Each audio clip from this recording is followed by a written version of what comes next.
નમસ્કાર, આપ જોઈ રહ્યા છો નેશન પ્લસ ન્યૂઝ. હું છું આપની સાથે હેતલ ભગત. વડોદરાના વાઘોડિયા રોડની શ્રી નારાયણ વિદ્યાલયના વિદ્યાર્થીઓને ટ્રાન્સફર સર્ટિફિકેટ વિના જ પ્રવેશ આપવા માટે ડીઈઓ દ્વારા પરિપત્ર કરાયો છે. વડોદરાના વાઘોડિયા રોડ ખાતે આવેલી શ્રી નારાયણ વિદ્યાલયમાં 19મી જુલાઈએ દિવાલ પડતા ધોરણ 1 થી 12ના વિદ્યાર્થીઓનું ઓનલાઈન શિક્ષણ ચાલુ છે. વિદ્યાર્થીઓ અને વાલીઓની રજૂઆતના પગલે નારાયણ વિદ્યાલય નજીકની 5 શાળાઓમાં આ બાળકોને પ્રવેશ આપવા માટે સૂચના આપવામાં આવી છે.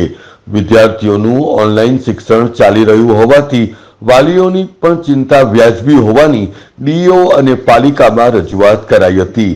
આ સંદર્ભે ડીઈઓ કચેરી દ્વારા નારાયણ વિદ્યાલય સંદર્ભે પરિપત્ર કરી દેવામાં આવ્યો છે, જેમાં જણાવાયું છે કે નારાયણ વિદ્યાલયના વિદ્યાર્થીઓને ટીસી વિના પ્રવેશ આપવામાં આવશે.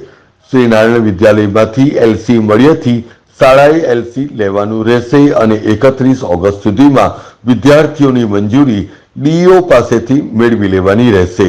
બ્યુરો રિપોર્ટ, નેશન પ્લસ ન્યૂઝ, વડોદરા. સમાચારોના સતત અપડેટ મેળવવા માટે અમારી નેશન પ્લસ ન્યૂઝની યુટ્યુબ ચેનલને સબસ્ક્રાઇબ કરો, બેલ આઇકન દબાવો અને જોડાયેલા રહો ફેસબુક, ઇન્સ્ટાગ્રામ અને ટ્વિટર પર.